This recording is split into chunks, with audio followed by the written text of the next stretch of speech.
The Ford Expedition has been around since 1997, and in that time it has transformed from being just another big SUV on the road to one with some real substance. The Expedition is all new for 2018, and I can tell you right away that things are different from the moment you get behind the wheel. I've driven several versions of the Expedition throughout its 21 years of existence, some in fact for several hundred miles. This time around, it really is a major leap forward. Let's start with its size. The version we're driving is the Max version, which is nearly a foot longer than the standard model. In fact, the amount of space this interior has for people and cargo is beyond impressive. It's got more cargo space and towing capacity than its rivals from GM, the Suburban and the Yukon.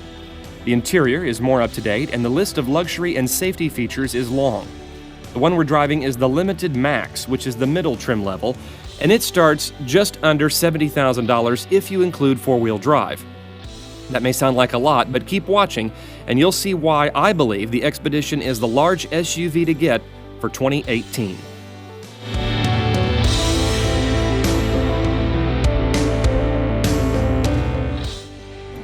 Once you get behind the wheel of the 2018 Ford Expedition, you will notice right away, especially if you've driven other Expeditions. I put about 600 miles on a 2017 last year, and I can tell you that this car is dramatically different from that old version. In fact, so much so that it doesn't even really feel like the same car, at least to me. As you're driving along here, it's a lot smoother, it's a little bit quieter, it just has a better feel to it. You know, this is a truck-based SUV, but still, you don't necessarily want it to feel like a truck. You want it to kind of glide down the road. Yes, it's big. This is one of the biggest SUVs on the market, let's be honest. But you don't really want to feel that as you're cruising down the highway or as you're driving around town. The only real clues that you get is when you look in the rearview mirror and you're like, my goodness, the back glass is very far back there. But I love this big armrest. I love the way the car feels. I'm really surprised because these are not the type of cars that I'm usually drawn to or that I usually gravitate towards. But you know, it's springtime now, summer's right around the corner, and the idea that you want to get your family or load up a bunch of your friends and go on a nice long road trip, maybe cross country, this is the car that can get that job done. And I know there's a lot of SUVs on the market these days, so to try to differentiate between which one is the best or which one fits your needs the best can be a little bit tricky, and also mind-boggling at the same time. Anymore, if you just say, I want a three-row SUV, well, you know, 15 years ago, that list was fairly short. Well, today, it's quite long. But when it comes to three-row SUVs, my big question is, can adults actually use that third row, number one? And number two, after the third row has been installed or put in place, is there room in the trunk to actually put any suitcases or any cargo? Because it's great to say we're going to carry all these people, but if you really want to go on a nice long trip, you got to be able to take some stuff with you. And a lot of folks don't necessarily want to get a trailer or a roof box or something like that. In fact, the trailer might be your boat that you're trying to pull. And speaking of towing capacity, this car, if you equip it properly with different packages and things, and depending on what engine that you choose, this can tow over 9,000 pounds, which is really impressive. When it comes to passenger space, I challenge you to find something that has this much space that's also this comfortable. In fact, I've ridden in all the seats in this car now as it's being driven around, and the third row is surprisingly comfortable. In fact, it can actually recline, which I think is pretty impressive.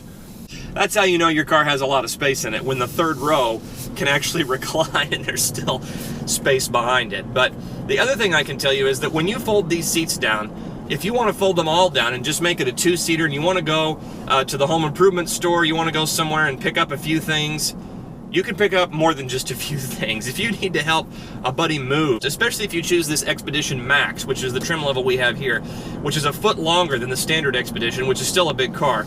If you choose this version, you have so much cargo space with these seats folded down. Take a look at this video I shot of folding these seats down. That third row does power fold up and down. The second row folds down, but you have to manually put it back up, which is really not a problem. I think folding down the third row is going to be the most common thing that you'll want to do. But there's more space in this. In fact, if you don't choose the Expedition Max, even the base Expedition has more space with the seats folded down than a Suburban does, which I know is kind of the benchmark for these large SUVs.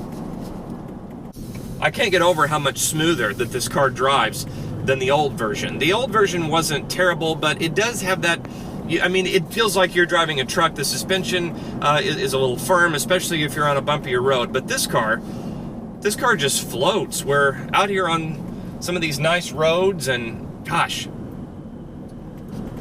it's a great place to be. It's nice and quiet in here. The other thing is they've really upped the ante on luxury features, especially if you choose the limited or the platinum trim, and you get these leather seats. And this particular one has heated seats, cooled seats, a heated steering wheel, all those kind of little luxury appointments that you're going to want. It has forward collision alert with a pedestrian detection, so it has all the latest safety features. It has the gesture tailgate. One of the things I think is really great that I didn't find on the old one, and it may have been an option, but the one I drove and the ones I've looked at didn't have it, is this idea of having a panoramic sunroof, which I think really adds to kind of the open air feeling of a car that's this big. It doesn't make it feel so overwhelming for the second row. You know, one of the things I've heard people say about cars like this, that they don't want to buy one because of the fact that they feel like it drives like a truck, or they feel like they're driving a bus. And this is a big car, and I could see where you would still maybe think it's a little bit bus-like simply because of its size. But the only time that size is really a problem is when you're in a parking lot. That's really, or especially if you get in a parking garage or something that has a little bit of a tight space, then you're going to notice the size of this car right away. Now, one thing I will say, if you're concerned about that, this particular one does have the self-parking for parallel and perpendicular spaces, which is a really nice feature. I think it's funny that you can get that on smaller cars. I noticed the other day that you can actually opt for that now on a Mini Cooper, which seems kind of funny. I would think that it would be easy to parallel park a Mini Cooper. At least the ones I've driven have not been a problem. Whereas something like this, it can take a while to kind of get a grip on how far back that rear end is, even with the backup sensors and a backup camera, with the turning radius, and just there's no getting around that size when you're trying to park it. So that's where I think if you do want to get the self-parallel and self-perpendicular parking, those features I think would be more welcome on this car maybe than anything else on the market.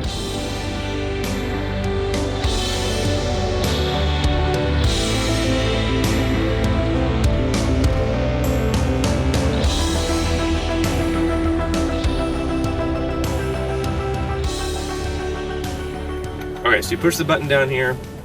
I think I see a space, but I'm really not sure. Okay, we found a space. Select reverse. Let's see what happens now. Let's see if we can keep from creaming this Dodge Challenger that's behind me. It's a bit nerve-wracking. We're doing it here. Okay, my hands are off the wheel. Okay, thanks to these cameras, you can really see what's going on, and it perfect. Wow, it really does it. It's yeah, we're in the space. Stop, shift to drive. Okay, all right, drive forward and prepare to stop. So the car did perfectly parallel park, but the big question now is, can you get out of the space? Well, luckily this car has parallel park out or parallel park exit. So I'm looking here on the screen, I've pushed the actual parking button down here, and it says parallel park out, select side using turn signal. Okay, so we want to go to the left side, shift to reverse, and remove hands from steering wheel. Backing up. We're backing up now. Parallel park out, back up. Okay, and that's it. And it's now steering for me as we come out. You hear the ding, you're supposed to take over, we're out of the space. It was a little bit nerve-wracking, but it worked.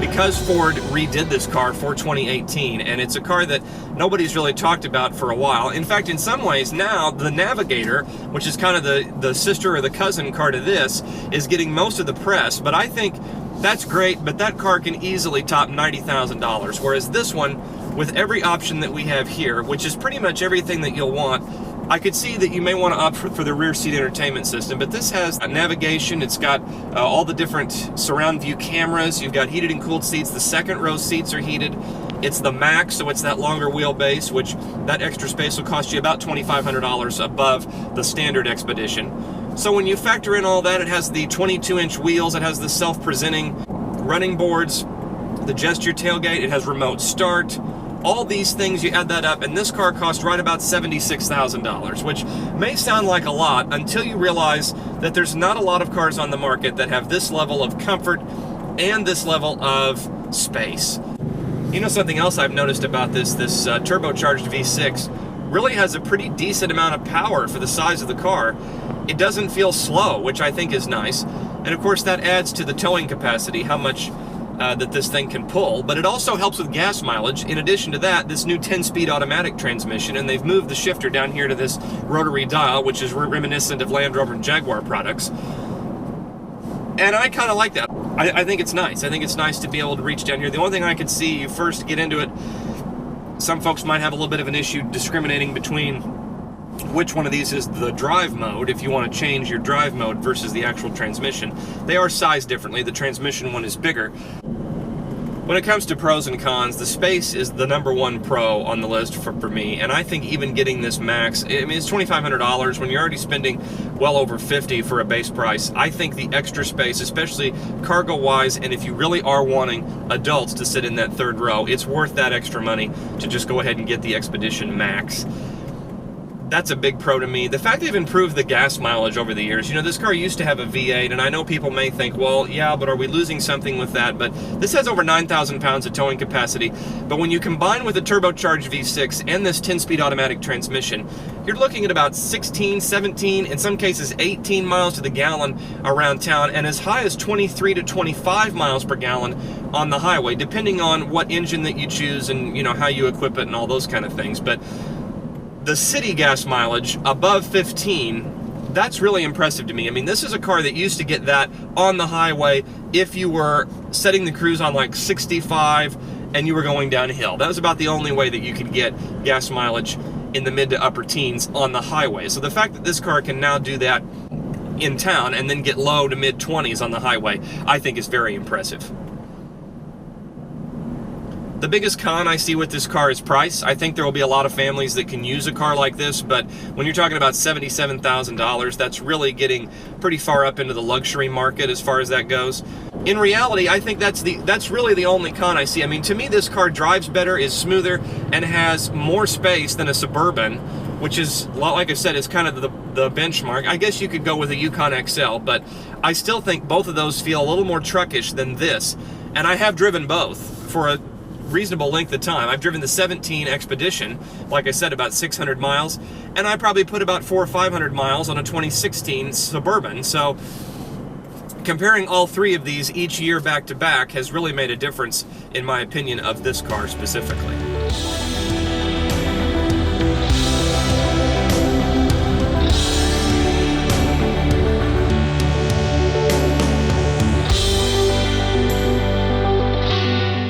So what's the verdict? For me, the Expedition's new and improved ride, the amount of space, and the list of luxury and safety features justifies its price in the marketplace.